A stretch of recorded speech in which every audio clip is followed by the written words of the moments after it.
All right, g'day Navcastrians. Welcome to another Jetstream AMA. This Saturday or Friday in his time, we are being joined by the newish coach of the Newcastle Jets, Carl Robinson. Carl, many thanks for your time today. Thanks for jumping on. No worries. No worries. Mate, just as how's things going with the whole COVID-19 thing over in Canada? And are you guys in isolation over there? Is it similar to what's happening over in Australia, or is it slightly different considering the size of the country? Yeah, we're slightly different. Still in isolation. There are restrictions. We're about which is important. Well, first of all, we're safe. Is the most important thing. But we are keeping our distance. Obviously, size and all things like that. We're trying to limit what we do in the middle of packing my house, because my house is full of boxes in preparation to emigrate to Australia. So yeah, lots of good things happening, but obviously the main aspect is being safe. Yeah, absolutely. And is the similar situation to what's happening in Australia? You're in the country's in isolation, and the curve's starting to go down. Are things improving over there? Yeah, they are.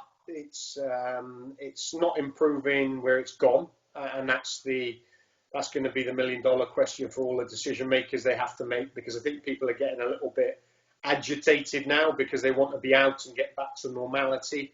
Yeah. What I would say is stop trying to get back to your original normality. Let's move forward in the new way of life, which is be more careful, be more understanding of people and situations. Obviously, the big thing for me is how unhygienic we probably were prior to this scenario.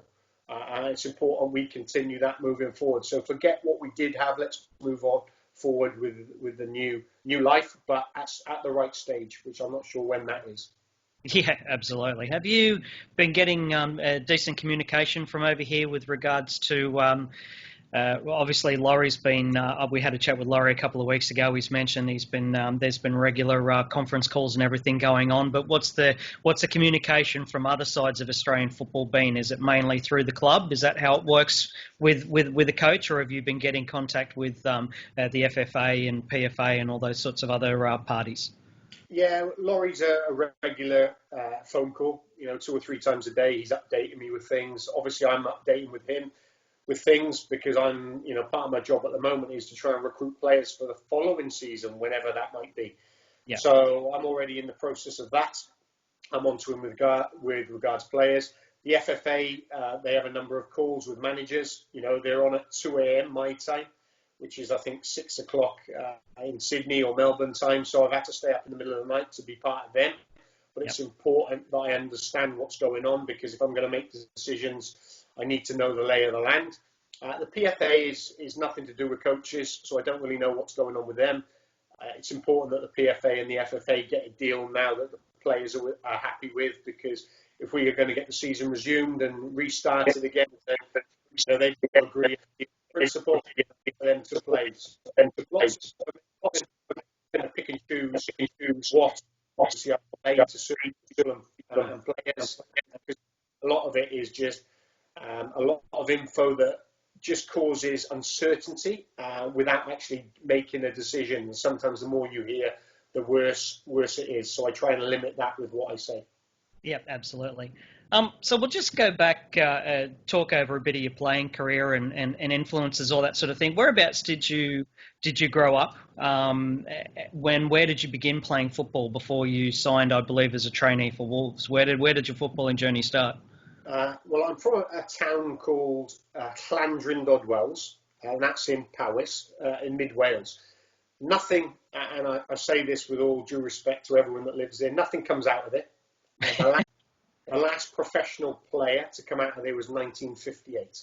Oh, right. And when I set my target and my dream when I was a young nipper to be a professional footballer, my late father had to tell me a few home truths, and he had to say, not many people make it around here, Carl, because we're in the middle of the country, in the hills with the sheep, and not many people travel to watch football down in that area. So I knew that from day one. When I was growing up, he was my coach. He was a big influence in me. He gave me a tough time.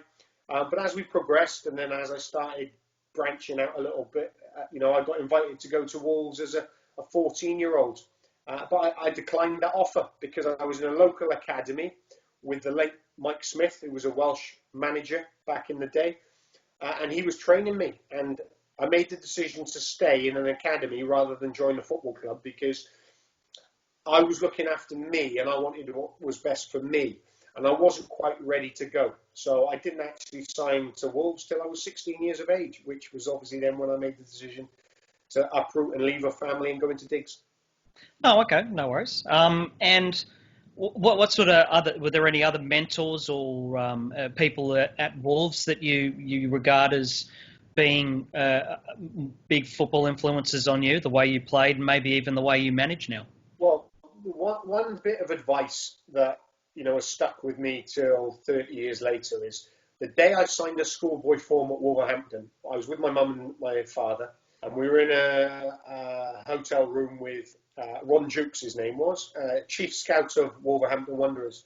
And I still remember to this day me signing the form and him then turning around and saying, "I'll just be honest with you, Carl, you're not going to make it as a professional. You're too small, you're too quiet, and you're too weak. You're not physical enough."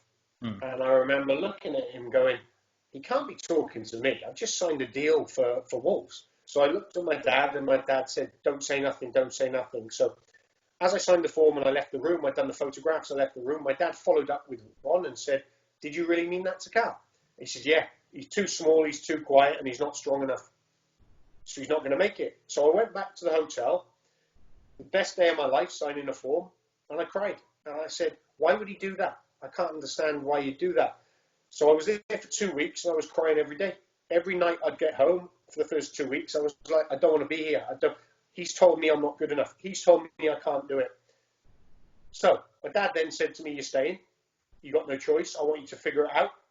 A year later, I signed a professional contract, and Ron Jukes then follows up with, "We've done that to all players because we didn't want them thinking they'd already made it. We didn't want them thinking they'd already done it." And he goes, "And I was the only one that responded in that way out of the 12 players because I had a point to prove." And I did. I thought, do you know what? I'll prove you wrong. And that's the thing I've kept with me during my football career and now my coaching career is opinions are fine, but you have an opportunity to change people's opinions of you by doing what you need to do. And that's probably one of the best bits of advice he gave me. He told me I wasn't good enough. And I thought, okay. So when I say to young players, no matter how old you are, if someone says you're not good enough, you are. You've just got to then go out and show it and commit to doing it. And obviously then get a little bit of luck along the way and be given the opportunity.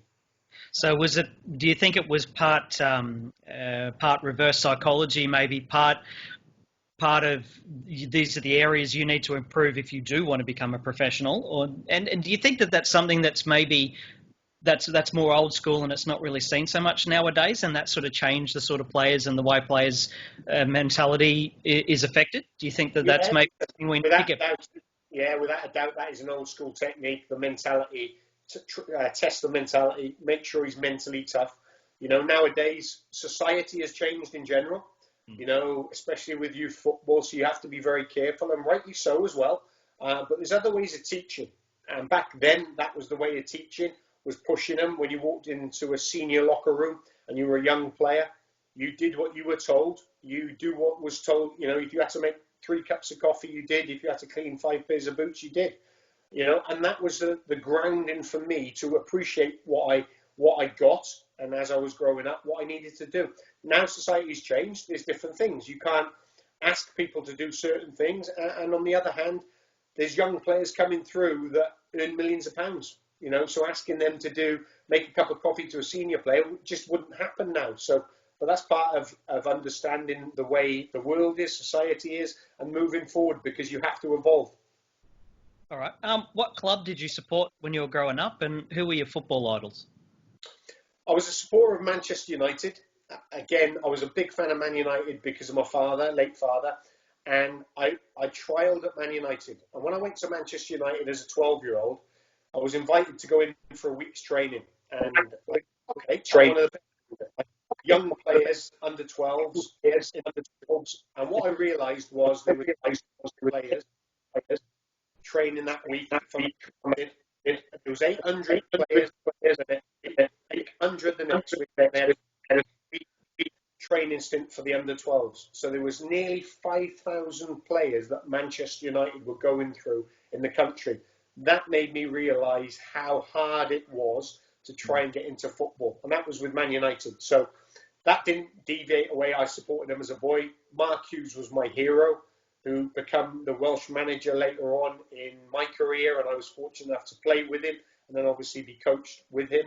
But I still had a photograph with Mark Hughes, Sparky, when I was 12 years of age, and I went on trial at Man United. So they're my club.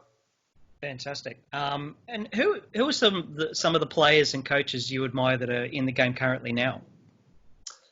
That I played under or worked with? Well, no, just in general. Today, who would you regard as a player or coaches that you would admire at the moment?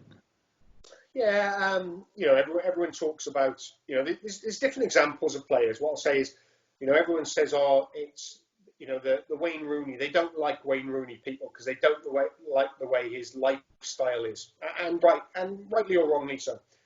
If you know Wayne Rooney's upbringing, all right, you'll understand he's got a little bit of an edge to him, all right? That doesn't make things right, and that doesn't make things wrong, but he's got to be had an edge. David Beckham was the perfect model footballer scenario, the image, the player, pop star wife and things like that. So that's a perfect example of football. Not everyone's perfect, and we all know that. So, players who I admire or always have admired are probably players that have now finished. Andreas Pirlo, Sebastian Schweinsteiger, I mentioned, two of the best players I played against and got to manage against was an eye-opener, because they are just head and shoulders above everyone else. Manager-wise, obviously I still speak to Mick McCarthy, who was a big influence in my career in Sunderland. But, I tend to watch a lot of what the young managers do in Germany. Julian Nagelsmann and Favre at Dortmund. I look at the way they play, just because they have different ideas. Football is football is closed. Managers don't actually let people in. All right. If they know you and you develop a relationship with them, they let you in and you learn. The way coaches learn is from learning from other managers. And you sometimes meet managers that say, I've come up with this idea, this training idea, or I've come up with this way of playing. And it makes me smile, because football back in the old days, when we had black and white TVs, the coaches back then were really successful. They did the same things. They coached the same. They gave tactical elements. There was concepts, all of these ideas. Now, because of the way society is and the advancement and the money and all the analytical side that's being generated, into sport, we're inventing the wheel. And football's not like that. What you do is you pinch ideas, you pinch techniques, you add to it what you want, you mould the way you want to become and how you want to do it. You identify that with your group of players, which might be at various levels, might be at various understanding techniques and skills and things like that. And then you put your own mark on it. So it makes me smile when I hear of these people inventing the wheel. Yeah, absolutely. So you've sort of preempted another question I had before. We usually ask a set of 10 questions to some players. You haven't really been at the club for that long, so I don't want to ask those. So I'm going to take a couple of those questions and see what you say. So who was the best player you ever played alongside? And I was going to say against, but you already sort of said Schweinsteiger and a couple of those sorts of players. So who was one of the best players that you played with? Played with is probably Thierry Henry at New York Red Bulls. He was in the latter stages of his career when he came to Red Bulls, but just a big, strong, athletic player, a real demanding player. And Thierry had been obviously started at Monaco, went to Arsenal, then went to Barcelona, and then went to New York Red Bulls. And the mentality he had was phenomenal. He demanded the best every session, every meeting. He demanded the best, and some could handle it and some couldn't. And that really stood out to me, because when you're talking about that level of player, you understand that the top teams, the top players have to go through that. And it's not just one player who's like that. It would be 20 players that are like that. So it shows you the mental strength you need to actually develop individually and collectively when you're working in that environment. So he was probably the best player, but also he was a really, really top person as well. And if you had a football conversation with him, you understood the deep thinking behind the person. Genuine person, but understood football real in detail. And I'm glad he's getting the opportunity now to manage in Montreal. Who was a player you really hated facing? You saw him on the team sheet and you go, oh, crap, we've got to play him today. Who was the one you really liked? My wife, it's funny, I walk my dog every day, 3 times a day, because that's what we can do in lockdown. So my wife asked me that question the other day, and I said to her 2 names. Dennis Wise, because the old Dennis Wise who was at Millwall. Wolves and Millwall didn't like each other, and Kevin Muscat used to be on Millwall's team as well as Wisey. And Wisey just used to, grab you around the neck to say hello and pinch your neck, and you used to react, and the ref used to have a go at you. Typical Muscat stuff and things like that. We know that. And the second one was Tim Cahill. And I know Tim's been obviously a legend of a player in the Premier League, and obviously a big advocate of Australian football. And he's got a big name, and he's still part of Australian football moving forward. And hopefully they can use his knowledge and his understanding of football throughout Australia to develop the kids coming through. And the reason why it was Tim was because he was never still. He always wanted to run forward, and he wasn't involved in any of the build-up at all. So you're trying to see if it's in front of you, and as a midfield player, you want to keep everything in front of you.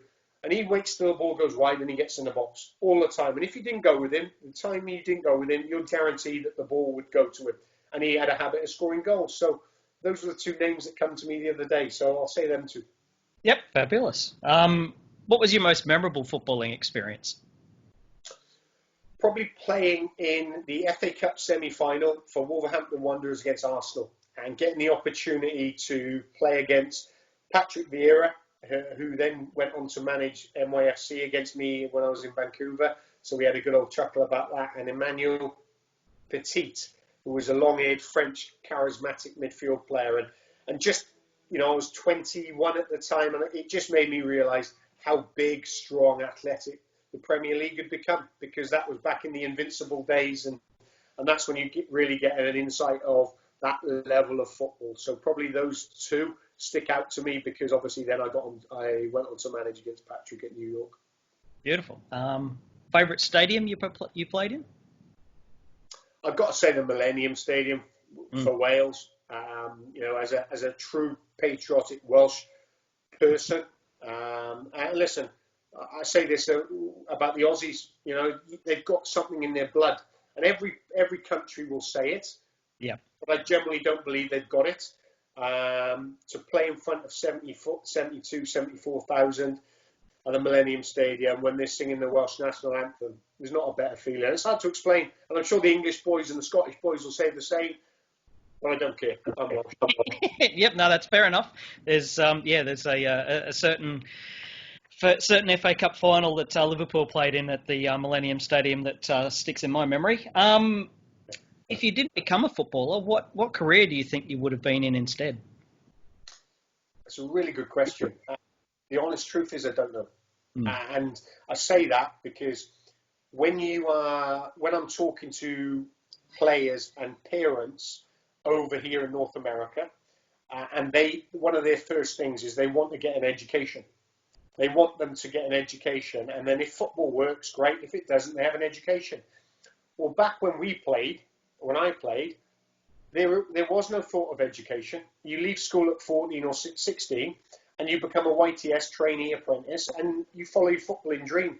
And you have to go to some classes, but they're more for social aspect rather than learning. But you just put all your mind into being a footballer. So I've been asked that many, many times, and I could say to you a policeman, I could say to you a fireman, but the reality is I don't know. What I will say is I watch a lot of crime movies and crime dramas, and I would like to be something like that if I never made it, but I don't know whether I'd have been bright enough. Yep, no, fair enough.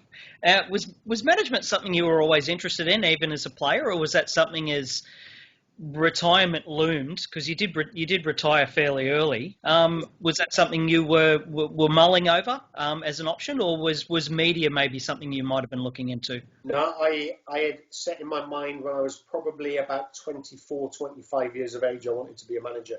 And I still remember what Mick McCarthy said to me as a player. I was in their Sunderland promotion team when we got promoted in 2003 and 4 or 4 and 5. And I still remember to this day, he said, "You're a player that actually probably doesn't focus on yourself enough, but makes everyone else around you better." And he goes, "It's a great trait, and it's one that managers have." All right. And then you think about it, and once you actually delve and peel the layers back, you say, right, okay, the manager has a 20 goal scorer, 20 goals, centre forward.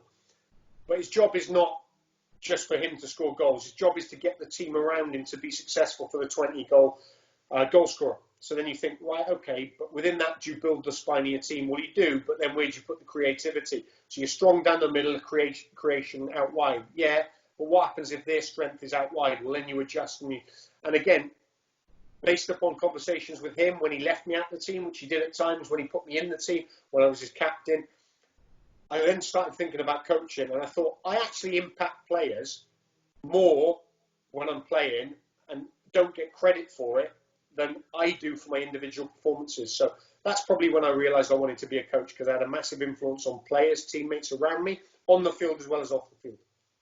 Beautiful. All right. And the last sort of question I had before we get into the supporters questions. So you've experienced, obviously yourself, youth development, Wales and Wolves when you moved across, and you've also seen the American development system.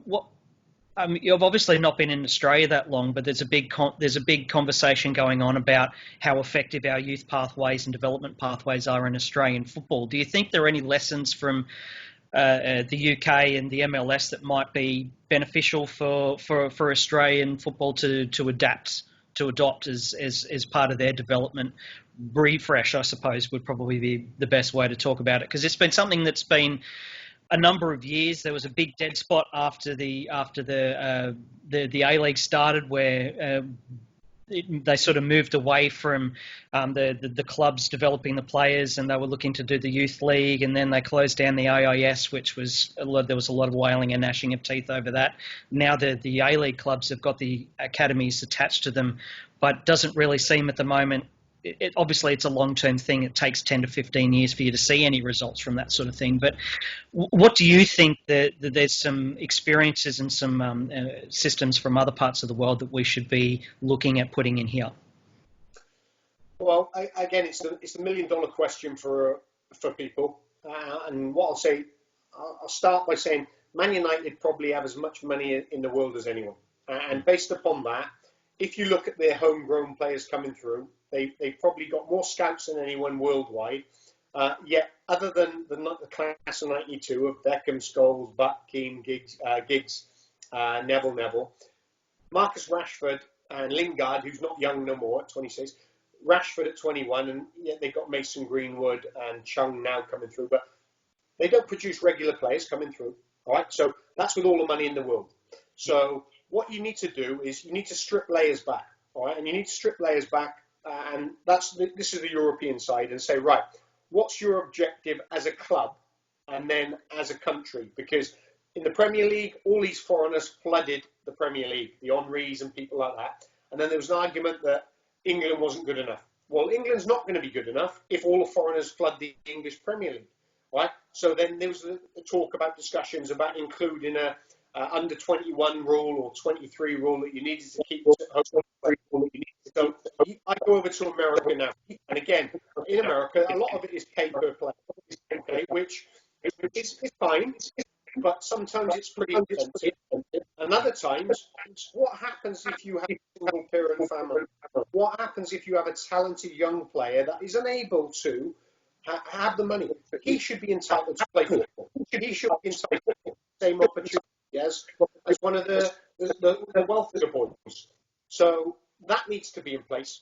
There needs to be a pathway. There's not just one pathway. There's 5, 6, 7, 8 different pathways.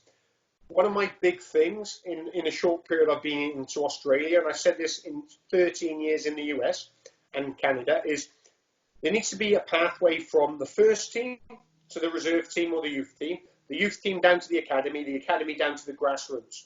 In that, there are players that play locally that should be allowed to go in to the club if they're good enough and if they progress, or to be viewed.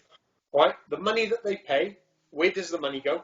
The money that goes should go back into the foundations for grassroots. But when you've got 8 games a season for a youth team, or 10, I think we have at Newcastle, 10 games, that's not enough games. Right? Yeah. Realistically, you need minimum of 20 games as well as 3-4 days training. So to get that, you need obviously more money, more resources. But how do you get more resources to commit to the youth development, to commit to the grassroots, to keep the parents paying? Because eventually, if there's no pathway, if there's no players coming through, parents will say, I'm not going to pay, and they'll go to another sport. Well, football, soccer over here, but football over there, is one of the biggest sports, paid per play sports in the world. But again, you get to 17 to 23, there's no league where players can play. If they're on my roster at 17 to 23 and they're not playing, I can't loan them to an MPL team because they don't allow it. There is no reserve team. So, and the level maybe in the youth league might not be as demanding as what I want. So again, it's something where Graham Arnold, I think, is generally hopeful that he can work with the FFA and be with the federations. You know, if local people are getting paid huge amounts of money to develop kids and there's no pathways, then that's not working. So people need to get on the same page. All the powers need to be in one room, and they need to take the self element out of it and say, right, who are we talking about here? We're not talking about me or you. We're talking about the kids. Because if this isn't resolved, and if there isn't pathways, and if there isn't development stages which need to be put in foundations and then built and then followed through, then 2 people will be having the same conversation in 10 years about the same thing. And what a waste that will be, that we've missed 1 or 2 generations of footballers, talented young Australian footballers coming through. So get on the same page, get in a room, commit to the decision making, and then stick to it. But everyone row in one direction is my outlook on it. Beautiful. All right. We'll jump into some of the supporter questions now. Let me just have a look. Matt Hutchinson asked, how many assistants do you think you're going to have by the time the season kicks off? I think we've just announced another one, former team. So you've got 3 at the moment. That can be enough. Yeah. No, again, all these questions. Yeah, with. You know, I have with Laurie. If Laurie says to me, you can have 2 or 5, I'll say to Laurie, what do I need? All right, I know what I need, but I'm not going to take 2 if there's the ability to get 3, and I need 3. If I need 3, I'll take 3. If I need 2, I'll take 2. If I need 5, I'll take 5.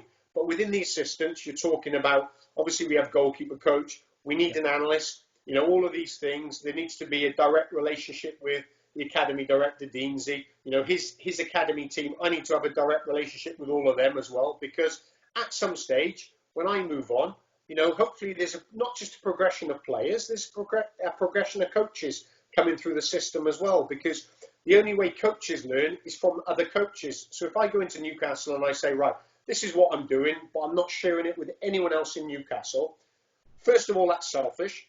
All right. Second of all, there's no benefit to the club. So I try and incorporate all the coaches from under 12s all the way through the club to say, this is how we work, this is what I want, this is how I require. So if you've got a talented young player coming through, then it's an easier pathway for him to follow, development pathway, to get him into the first team. So to answer your question, as many as Laurie will give me. No worries. Speaking of Laurie, David Keating had a question. Who's harder to understand when they're annoyed, Kenny Miller or Laurie McKenna? Well, listen, not when they're annoyed, just when they're talking in general. They're both very hard to understand. Now, they've got that little Scottish blood in them, and it's Scottish blood is wiry. And if I say that, it means they've got the passion, but the Welsh, and I generally believe the Aussie. So there's arguments happen, regular, positive, constructive arguments happen. What I wanted to do with my staff was, I don't want my staff to be yes men. I want my staff to be able to make me learn. If they make me learn and challenge me in the right way, I progress and I learn. And again, Kenny's at the start of his journey now on coaching because he's just retired from playing. And obviously Darren Baisley has got an experience about him with youth, with the national team with the All Whites, Lily Whites, All Whites, whatever you call them. And he knows players, all right? He wants young players. So that's the philosophy that we're going to build. That's the mantra that the club are going to use. But it takes a lot of time and it takes a lot of work. Ben Burgess sort of asked a question we partially answered. I'll ask the other parts of his question. As a player, what was your favourite derby to play in? And did you ever get to play at St James's Park? If so, what was the atmosphere like? I did, yeah, and it was horrible. And it was horrible because they were so passionate. And again, that's one thing that I think that's really important, passion, because they can have their opinions and their opinions, but their opinions, when they're passionate about their opinions and they understand football, that's all you want as a coach or a player. Players are pretty honest about whether they play well or not, and managers are pretty honest when they know deep down that they haven't played well as a team or they got their tactics wrong. I said, but the passion that supporters show is unbelievably helpful to managers and players, but also it makes a difference, not just when you're winning, but also when you're losing, because there is moments in games, every game, where you need a little bit of, you need the extra man, which I say the 12th man, which is the supporters. So it's the supporters club. Managers come and go, players come and go, but supporters always remain. Our job as coaches and players is to make sure that we can try and get more supporters in the gates to then be part of the culture moving forward. But to do that, we need to show exciting football, we need to win, and we need to be moving forward as a club with a plan. And that's what I'll try and implement along with Laurie and Joel. So your favourite derby you played in? Do you know, I played in a few good derbies. Again, the East Anglian derby, the Norwich Ipswich. I played in the Wolves West Brom, Newcastle Sunderland, Sheffield. All right. What I'll say is they're all hatred. Yeah. Right? When I say hatred, I don't like to use the word hatred because you don't hate people, but you hate them supporting the opposition that you don't like. So all derbies are good, and I know we've got a derby just down the road, which we really, really like, and hopefully it stays there. And again, there will be hatred in that. Again, after the game, you respect each other, you move on, but during that 90 minutes, don't like them one bit. Yep, absolutely. Franco Romani asked a question. I'm not sure how much you're going to be able to go into, but we'll ask anyway. Do you believe that the club owner, Martin Lee, has a plan to win the premiership, and whether he believes he has the funding available to do so, or do you think we're still in a holding pattern while he tries to find investment or a buyer? Well, I'll back that question off to Laurie when you get Laurie on. Laurie has a direct link to Martin. I don't speak to Martin, that's not, and I'm okay with that in relation because Laurie's dealing with a lot on his plate, so he's the one that can answer that. What I do know is my job is entailed in about trying to recruit players, coach players, and then hopefully once I do my job and we're successful, sell players, which will obviously help then go into the club for the funding to then progress whatever part of the club we need to. So that's probably something Laurie needs to answer, because if I started to answer for you, which I probably could, and if I'm wrong, then it's not doing anyone any good. So Laurie's the man for that. Absolutely, fair enough. Well, that sort of jumps quite nicely into Matt Stoneman's question. Asked about signing plans. Any plans on signing a goalkeeper and another striker for next season? So I suppose maybe just what your thoughts are on our current recruitment needs. Yeah, no, there's a number of areas that I'm targeting. Again, I look at the balance of the squad last year. I generally believe we didn't have any wide players, width. I like exciting wingers. And when I say that, I was lucky in Vancouver to have two exciting wingers for the majority of the time I was there, in Alfonso Davis and Christian Teixeira, young Uruguayan. So I like players that take risks and take chances and go at players 1v1. So there was no balance other than Maki Petratos and then Bernie. When I bought Bernie in late in the season, there was no wide players. So we need to do that. We need to address that. I know the profile that I want. I know the types of players I want. But I also want to bring in young players. I think there's a good nucleus of young players. Johnny Katrumbas, Matty Millers, Stevies, the two Petratos brothers, Angus Thurgate, Connor O'Toole. There's a good balance of young players. but I want my young players to be playing in the national team, playing in the Olympics, and then getting into the senior national team. So I take my time building the squad. I'm already obviously got ideas of who I want, and if you think I'm going to go and sign a player that's playing regular for a European team that's playing at a high level, no, you're mistaken. I can't. All right. What I have to do is do my recruitment to find a player who's got talent, that's probably lost his way a little bit, that I can actually get back on the path to give confidence to progress, to learn, to develop, and make us better. And that's what I do. So recruitment is a key component of how I want to build this squad, but I'll do it in stages. And the important thing at the moment is finding if there's any more young players I can add to the group to make us sustainable and competitive, not just next year, but year 2 and year 3 and year 4 and 5, long after I'm probably gone. Yep, and that's sort of basically how we ended up with players like Andrew Naboot playing over in Malaysia and not really making much of an impact. Only found him, brought him over, and then we had that wonderful season a couple of seasons ago. That sort of links into one of Matt Cameron's question. If we resume, what's the plan for the loan and off-contract players? Yeah, I think the FFA and the PFA are talking about that. I think there's a standard agreement they're trying to agree on about a 3-month extension.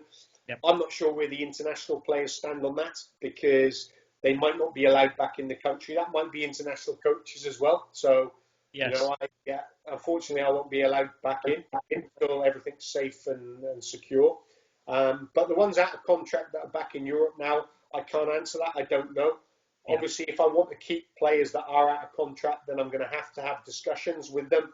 But until we know the next season stages as well and what we have budget-wise, then it's been pretty difficult. So everyone's in the same boat. What I say is just remain calm, remain patient. Let's look forward to hopefully the football coming ahead of us in the next 2 months or 3 months to fulfil the season before we start thinking too far ahead. David Werner asked a question about Manuel Neuer coming off contract. I'd say that's probably a bit more tongue-in-cheek. We'll move on to Adam Lineker's question. We sort of touched on it before, talking about the youth system at the Australian level. We sort of really answered that, but another part of his question was, what do you think of the potential of our youth at the Jets, and what sort of involvement, which you've sort of answered, but what sort of involvement will you have below the first grade team? A lot of involvement, because I think I need to. Part of my job is not just to actually manage, obviously, the A-League team, is to find out what we've got deep down in the club as well. And that's not just players, that's coaches, that's staff, because people talk about player development. You've got coaching development as well. Everyone says, well, why can't we get more Australian coaches? Well, you can if you develop them. Coaches need to develop as well, but coaches learn other coaches. So if you're a closed book, you don't actually then share your knowledge, then people don't learn. All right, you're sharing your knowledge with your players to help them develop, but you have to do it with coaches as well. So I'm pretty open.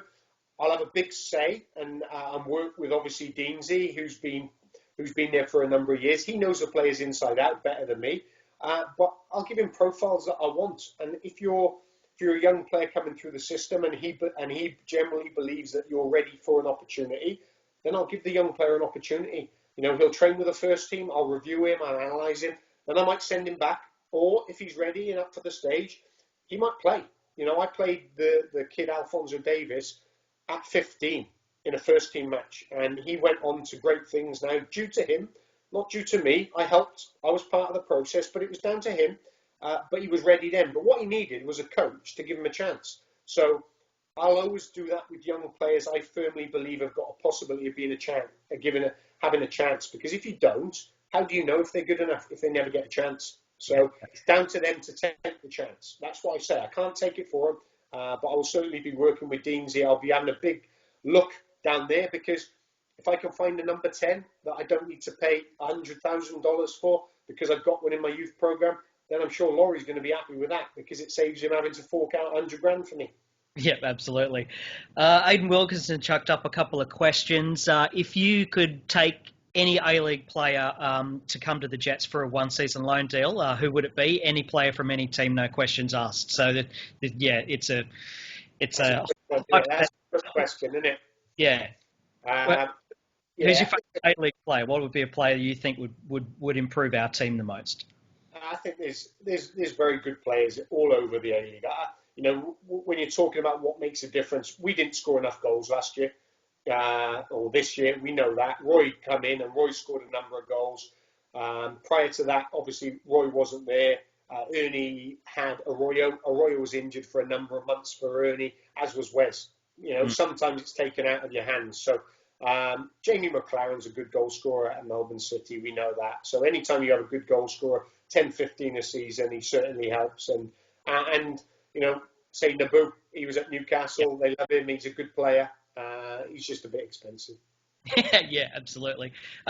Just as a side question, have you been kept up to date on what's happening with Joey Champness? Is he a possibility of maybe returning? Because he was a player that we supporters really latched onto in the season. He sort of broke out, and obviously he's over in the US at the moment. Is he an option? Well, it'll make you laugh this, because since me and Kenny Miller walked in the door, we've heard about this guy more than we've heard about some of our current players. All right, from Laurie and Joe, and we have a little bit of a laugh and a joke, because I've never seen him. I've never met him. I've never spoke to him. What I'll say is, by all accounts, he has a wonderful amount of ability. He really did. And Newcastle, you fans got to see it, which is really, really important. And it shows that you love that type of player. My one question would be, and I say this to Laurie, with all due respect, is he's been at the game for 14 months, 16 months, all right? If there's a desire not to play, which clearly there has been because he's pursuing his musical career, you can't force someone. You can't take a horse. You can take a horse to water, but you can't make him drink it. So it would be unfair of me to force him to try and play football, and for the wrong reasons, if he's still got pursue his career of his music dream. And I think that's where his head's at the moment. Laurie speaks to him on a regular basis, because I think Laurie's as excited as everyone else about possibly him coming back. What my job is to try and find another Joey Champness, because I can't wait on Joey next year and the year after, because if he doesn't want to be here, I need players that want to actually play and be part of the team moving forward. Absolutely. All right. Last of Aidan's questions, and sort of links into what's going on globally at the moment with football and seasons resuming, or do they get cancelled? He asked, Sydney on points and form has been so far this season a cut above the rest. If the league doesn't finish, are you okay with them winning the title as front runners, or do you fall more on the side of we need to get the season finished so that all these issues are cleared up and they win it on points rather than just form? Yeah, I think the most important thing is if we go back to playing, it's health and safety. Yep. And if that's the case, then we should go back and play, without a doubt. If that's not doable for the health and safety reasons, then Sydney should win it, because they've been the best team throughout the season. There are other really good teams within the league, but they've not been as consistent as Bimby's team at Sydney. So they would deserve it. And if you say that they wouldn't, then I think you're being really, really unfair, because if that was you and it was your club and you were a player or you were a coach, after doing all that work and putting yourself X amount of points ahead, for them to say, no, it's not fair, I think is being not true to yourself. I think sometimes in football you have to be honest and respect what other teams have done. And we have to give Sydney credit. They might get knocked out in the first round if the season resumes. Well, that's playoff football. But if that wasn't to resume, then the only fair thing for me to do would be to say, yeah, I think that Sydney should have the votes. A bit of a snide question without notice. Would that be the similar in the EPL? Yeah, I think so. Listen, it's, how can Liverpool go from having an unbelievable season and an unforeseen circumstance like the virus, stopping them winning the Premier League? And they will win the Premier League. And anyone that says that they shouldn't win the Premier League is being unfair. I'm not a Liverpool fan. I'm a Man United fan. So, but again, sometimes you just have to be honest and say, listen, they deserve it. The difficulty becomes when you're talking about relegation and you're talking about points per game. And I don't know the answer for that. And I'm glad that I'm not making them decisions, because it opens a can of worms in relation to if teams go down points per play, then you're talking about possible lawsuits and you're talking about a lot of loss of earnings and things like that. So one thing's for sure, Liverpool should win the Premier League. And not just that, you've also got qualification for European places. Sheffield United's had a fantastic season. Man United's been improving. And yeah, who knows how all those things end up if they end it now and then decide some really weird, convoluted way of avoiding places and final table positions. So yeah, I apologise for that as a Liverpool fan. I thought it'd probably be. I know you want. The disappointing thing for you is they're not going to celebrate it in front of their home fans. That's the disappointing thing, and I get it, and they deserve to. So. Absolutely, the party down in Sydney will be, and up here in Newcastle for all the supporters clubs would have been massive. Anyway, let's go for a few more questions. Ryan Stanmore asked, what was the first thing or the first selling point that attracted you to coming to the Jets at Newcastle? What I suppose maybe to expand on it, what was the contact? How much research did you need to do to look into the club that you were prospectively being hunted by?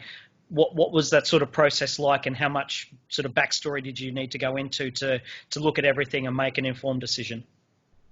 Well, when I left Vancouver in late October 2018, I was always taking 1 year out. I wanted to take a year away from football for the mental side of it. The mental side of football for players, and staff is very hard. And it's draining, and it's an important factor which I don't think people talk about it a lot, but people don't really go into it until after the event, and they find out about the problems that people go through. So it's a real important subject that we need to be better at, better informed, better educated, and work together to help people on that, because it's a very delicate situation. So I always wanted a year out. During that year, after about 5 months, I had a phone call from a team in Australia. And there was a conversation I had about, would I be interested possibly looking at getting back into management? I knew the answer from then because I wanted 12 months out. But what it did, it put the A-League on the map for me because I wasn't sure of my next move. I didn't know what I was going to do. So from that moment onwards, I started watching A-League football in the middle of the night. And I started watching players and I started watching teams. And just because I love football and I watch all the leagues all over the world, it was a league that I hadn't watched too much. And I got engrossed in it. And I started making notes on players, on teams, on systems, on managers, or the tactical insight on the A-League. And I just thought, you know what, you never know. And there were some good players. I thought, you know what, once I get my next job in Major League Soccer, I might take this player. I might take this player because I've been here for 13 years as a manager and a player. So I assumed that would be my next opportunity. Then two things come up in Europe, and that I decided to look at. And then I thought, I wanted to get the itch. I had the itch back in me. And I thought, I'm ready to get back on the training field. And after Christmas, obviously a phone call come from Laurie because I think they'd let the manager go and said, would I be interested? And again, I didn't jump into it. I said that I would come over to Australia because the easy thing for me to do would be to apply for a job, get the job, and then go over there and 3 weeks later leave the job. And I thought, how selfish would that be? I said, and I'm not a selfish person. So I thought, let me come and see it. Let me see if it suits me. If it suits me, I'll apply for the job. Then I've got to go through the interview process. And if I'm the right man, I get the job. And if I'm not, I'm not. So I went over there on my own back to see what it was like. Never been to Australia, didn't know. Went to watch a game at Melbourne against City where Newcastle lost. And I thought, I tell you what, there's some really interesting players here that had lots of characteristics that I like in players and in a team, but just seemed to have lost their way a little bit. And I thought, so that first gave me a signal of a nice little project. I went back home, I spoke to my wife, and I said, I'm ready to get back in. I don't want international football. I actually want club football. And then obviously the opportunity came, and I thought the easy thing to do would be to stay in Major League Soccer, where it's comfortable, it's normal. I know the league, I know the rules, I know what you can and can't do, I know the development, I know the players.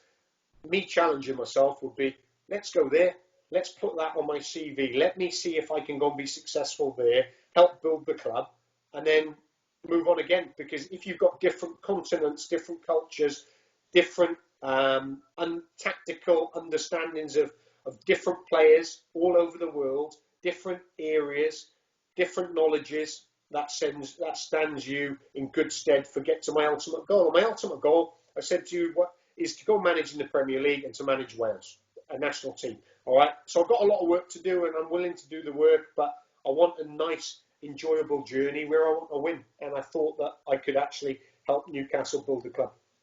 Was there any pros and cons to joining what's sort of viewed in Australia as a more regional club rather than one of the major metropolitan teams? Did that sort of factor into your thinking at all? It did.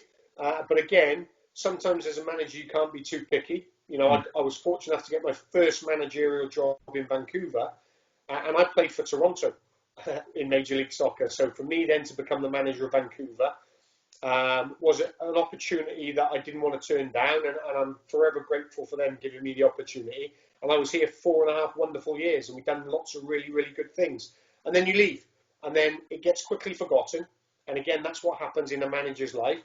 But when you're competing at Vancouver against LA Galaxy and lost LAFC and New York Red Bulls and NYFC, the so-called bigger teams, I used to love the challenges of taking my so-called small team to go to a big team. So when we talk about a regional club, it didn't bother me, because when you step across that white line, it does not matter. What matters is you get your players 100% ready to go and win that battle, win that fight, win the war, as you said.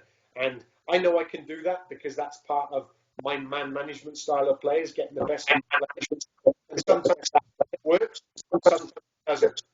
But when it does, it feels great because you become the underdog, you beat the big team, and that's what Welsh people is all about. Welsh people is all about beating the English, which is the underdog mentality. Yeah, absolutely. I mean, the main reason I sort of asked that question was because there were a number of teams looking for coaches at that point in time. I was sort of wondering, was there any other clubs that were also looking at you? Because obviously Western Sydney had gotten rid of Marcus Babbel, Melbourne had gotten rid of their coach, Adelaide got rid of their coach. There was a number of teams looking for replacements at that point in time. Was Newcastle the main destination, or was there a couple of other interested parties? Well, without naming anyone, you know, I'm probably right. Once I give my word, once I say I want to do something, I do it. I commit to it. And when I went over and I met Laurie, before I left, he had sold the club to me, sold his plan. You know, anyone who knows Laurie knows he's a great guy. He'll do anything in a football club, always for the best interest of the football club. And you want to work with people like that. So generally, the feeling I got with working with him was great. You know, if he's going to be my boss or work with me, then that's the type of person I want. He was open. He was open about wanting me to have control of certain things and build certain things and letting me get on with it, which I liked. So again, when I left it, I was like, and he was saying to me, well, do you want to come back? And would you like to come back? And, you know, so in no uncertain terms, there was an opportunity. And I said to Laurie, listen, Laurie, after going through the process, if I'm going to come back to Australia, it will be for this job. All right. And there were a number of other jobs out at the time. But I couldn't then go back on my word, and I wouldn't. And I committed to Newcastle, and I'm happy because I got to work with a wonderful group of players who responded fantastically well. And there's certainly players I think I can get more out of. So, no, it was a great decision by me. Yep, absolutely. Jordan asked, obviously you spent a small amount of time in Newcastle, not unfortunately it was cut short, and hopefully we're going to have you back. But in your short amount of time you spent here, what was your favourite things that you liked about the city and the area rather than just the club specifically? Well, I love walking. All right, when you get a little bit older, you know, as a player you end up having to run because that's part of your job, and then when you retire, you sort of go through this period. I'm going to time off and you play golf, but keeping active is really important for everyone. But obviously, putting your body through these year on year off, season on season off takes its toll. And I retired because I had a knee issue. So I love walking. So I used to walk around the marina. I used to walk up to the lighthouse. And during that period, I used to walk on my own. I'd drag Kenny Miller with me, and Kenny used to moan like hell. He'd go, Gaffer, I've just finished playing. I finished playing where I had to run. And I said, but we would walk 5, 6, 7, 8 kilometres. And he would like, oh, it's boring. I said, no.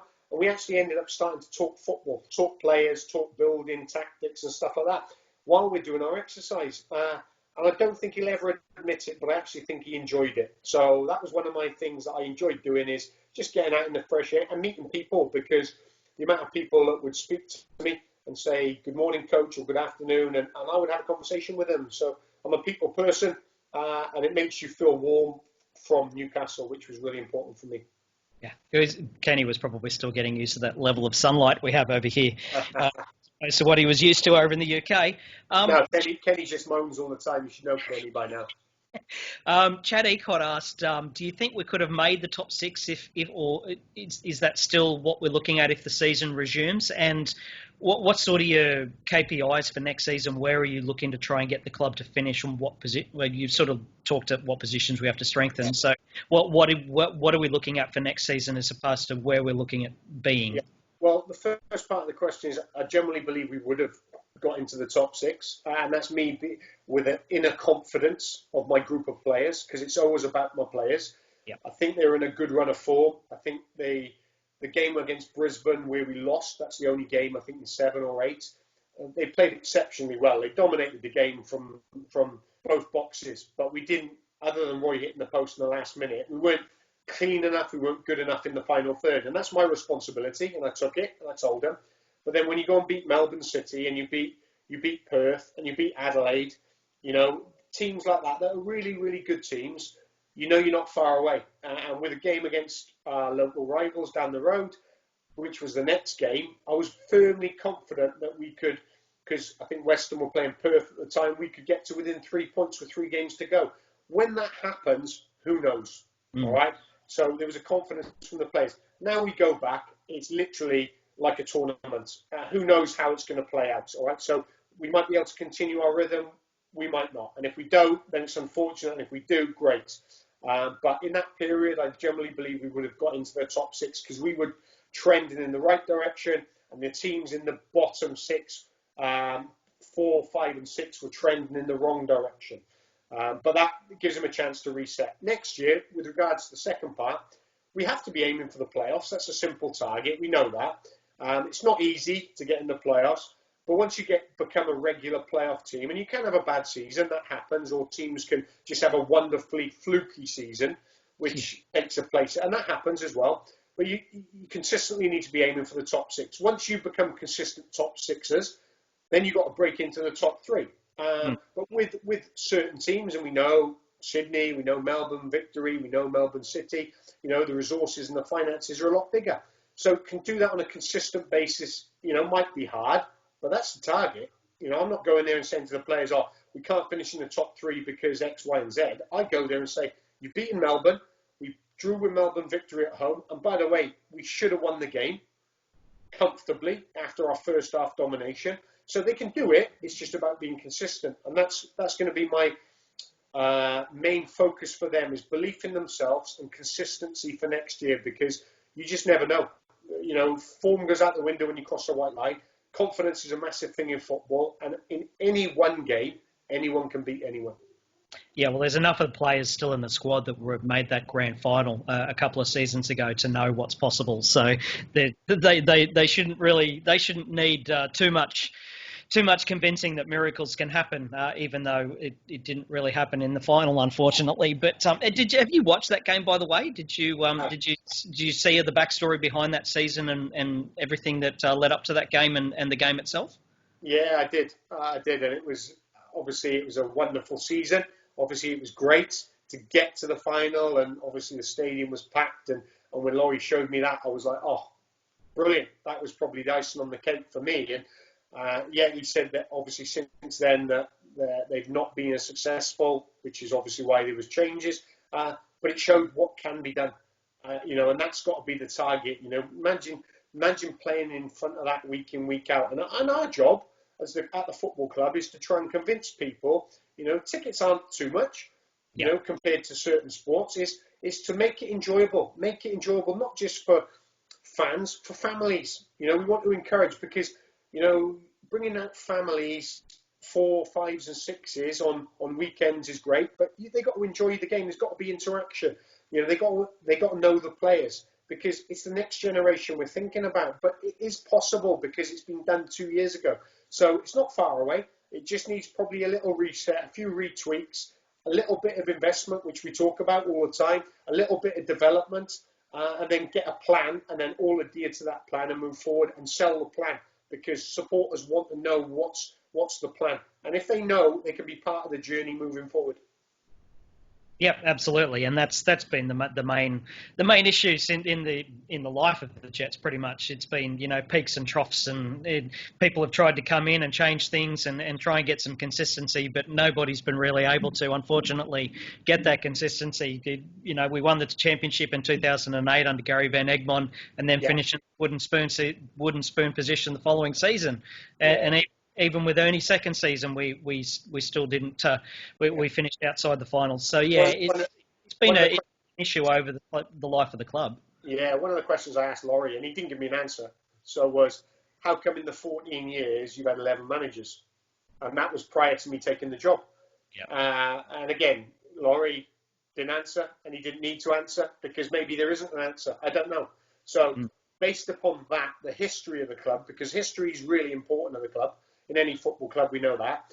You bottle the history, you learn from the history, and you try and recreate the history. And recreating it is, right, what made us successful? How did we get there?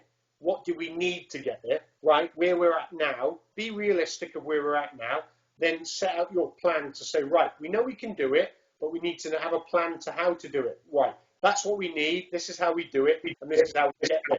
And then you create your new history. And then we bottle that up again. And then once you get the next piece of history, it's about getting the next one and consistency within the history. So again, it can be done. It just needs a few tweaks here and there, and decisions need to be made. And sometimes decisions aren't always easy.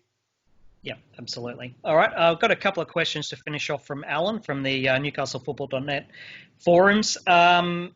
We've covered a couple of the questions, but I'll highlight a couple that haven't sort of really been covered. Will you be looking at... Scouting's been an issue in the A-League for a number of seasons. A lot of the scouting's being done by agent referrals. There's not really a scouting network like you would have traditionally at British clubs. Is that something that's an option to be able to look at doing here? And how would that look? Is it basically developing relationships with other clubs or other agents or other coaches? How would you look at improving the scouting capabilities of the Newcastle Jets specifically, but I suppose as a template for A-League clubs to be able to, because in the past it's been purely agent referrals. We've signed players off YouTube videos and DVDs early on in the A-League, so it's something that's been fraught with danger. How would you increase the hit rate, as it will, for looking at players and bringing them in? Well, first of all, if you're going to build a scouting and recruiting network, you need finances. That's the first thing. If you haven't got the finances and you haven't got the resources, then it's pretty difficult to build up the scouting network, the professional scouting network. So then you have to do it. If you haven't got that, you have to do it based upon referrals and who you know. But then, that can be layered in as well. So who you know, you pick up the phone and you ask them for advice. You ask them for their opinion. But you don't ask your friend their opinion. You ask the people who've worked with the player, who know the player, who understand the player. Then you actually speak to the player, all right? And you get a sense of doing the scouting and recruitment side of it within yourself and within your own circles. You get so many players thrown at you from agents, all right? If you're an agent and you throw me a player and I sign him and he's rubbish, all right? The next player you throw at me, I'm actually probably not going to look at, all right? Because you told me the first one was brilliant, right? If you throw me a player and I sign him and he's really, really good, the next player you throw at me, I'm going to look at, because he's real. So again, you build up your recruitment network through relationships. And again, it's I'll scratch your back, you scratch mine. All of this stuff that happens, right? I use Wolves as a great example, one of my former teams. All right, their manager Nuno has done a great job reconstructing that team. But Wolves under Sir Jack Hayward back in the day, the late Sir Jack Hayward with me, did a lot of the stuff himself. Now they have super agents looking after the recruitment at Wolves. Well, the agent looks after, I think, 70% of the players at Wolves. He also looks after the manager, right? But again, Nuno's interest is bringing really good players to the club. So he uses that relationship he has to his advantage. So you have to do that, right? You have to make decisions as managers, whether you get a player from Timbuktu, whether I get a player from you, or whether I get a player from Laurie. As a manager, I have to do my own research on that player. All right? And that's important, because if I don't, then I'm taking a really, really big risk. And I don't do that. Do I value opinions of agents and people that I know within the game? 100%, because some people have got some fantastic knowledge in the game. And sometimes you get it right and sometimes you get it wrong. When you get it wrong, you're accountable. When you get it right, the person who recommends the player usually wants to take the credit. Yeah. So that's the recruitment side of it. It takes finances, but what you need to do as well, I know there's hundreds, thousands of kids playing in the local area in Newcastle, right?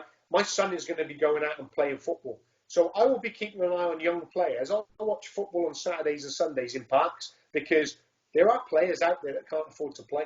And can you imagine what a story that is? You go and pick someone up from the park, or pick a young player up from the MPL that hasn't quite made it because he hasn't had the opportunity, because he hasn't been given the chance, and then he becomes a first team member. What a story that is. And I like stories like that. So that'll be part of my local recruiting. There'll obviously be Australian recruiting, and there'll be international recruiting as well. Yep, well, that sort of links into quite a couple of Alan's other questions about getting out and watching local MPL games and academy type stuff. Are you aiming to have more direct contact with the local MPL clubs to see because there's obviously a number of ex-Jets players, Q Yalians, Ruben Zadkovic, and a number of other players in that MPL system in Newcastle, and as well as down in Sydney and South Coast.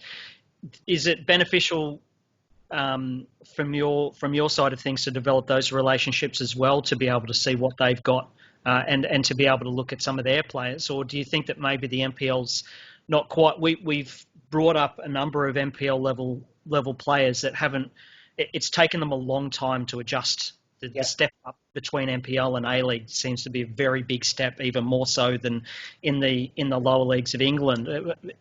Is that an area of opportunity, or is it something that's more of a case by case basis? I suppose is more the question. Well, I wouldn't be doing my job correctly if I wasn't looking in MPL teams. That's the first thing I'd say. I have to, me as the manager in Newcastle, I have to develop relationships with MPL managers. Right, the stigma of MPL players finding it hard to break into A-League teams might be there. All right, but that doesn't mean the next individual is going to find that stigma. All right, so you have to keep an open mind on that. There should be. Can you imagine how I would feel if a local MPL player did not come to me at Newcastle at 17, 18 years of age, but then went on to sign for Bayern Munich? I'd be absolutely seething. All right, so again, from that perspective, we haven't got the resources to get too many wrong. We can't go and sign $1 million players, so we have to find them. So I know that it might take hours and hours and weeks and months of work. But if I find one is better than none. So that'll be my remit on that. Then you have to develop relationships with the MPL coaches, because if they do get a wonder kid, you want them sending them your way. If you take a look at one, all right, and you invite the MPL coach into your training and he sees the way you work, he might take one or two things away with him as a coach. He might then recommend the next player. He might recommend someone he's played against. So you have to build relationship. And by the way, if you do sign an MPL player, I think it's really important you reward the MPL club, because you can't just be pinching their players and then them not getting any gratitude for it. All right. Yeah. So that's why I say the relationship between the MPL teams and the A-League teams, one needs to improve, two needs to get better, because there needs to be movement both ways. Because if you're going to take players from the MPL, you also need to allow players to play down, because if they're not going to play in the A-League, they need to play games, and that's a pathway that obviously Graham and the FFA need to talk about and reconstruct, really, because if not, then players miss out, and it always comes down to players. Yep, absolutely. All right, I think that's we've been going for an hour and 10 minutes, Carl. So really appreciate the time you've made available today. I suppose just as a way to end it all, what's your message to the Jet supporters ahead of the season possibly resuming in August and in the future? What's your feelings around the club, and what's your plans that you want everybody to get on board with? Well, the first thing I'd say is thank you for welcoming me and my staff. It was a big decision to come, and it was the right decision. I made the decision. So I appreciate all the support, all the people that have reached out to me. And the one thing I say is, as you get to know me as we go along this journey, and it is the start of the journey, is I'll be totally open and honest with you. And there'll be some things that you like or don't like. There'll be some things that you agree with or don't agree. But I always do it for the benefit of the football club moving forward, not for myself. The benefit of the club, because the supporters are the main people of any football club. So it's important you understand that we're on a journey and it takes time and stages. And with that, I ask that you get behind the players. Really important you get behind the players, not just in the good times when we get to the finals, and we will, but also in difficult times as well, because that's when players really need supporters. And you find out about yourself. You find out about yourself in those moments, through the tough times, through adversity, which is what everyone's feeling at the moment. It's a tough time in the world. So you find out about yourself, but it makes you appreciate what you have. And we've got a fantastic group of supporters. We want to try and grow them supporters. We want to try and grow.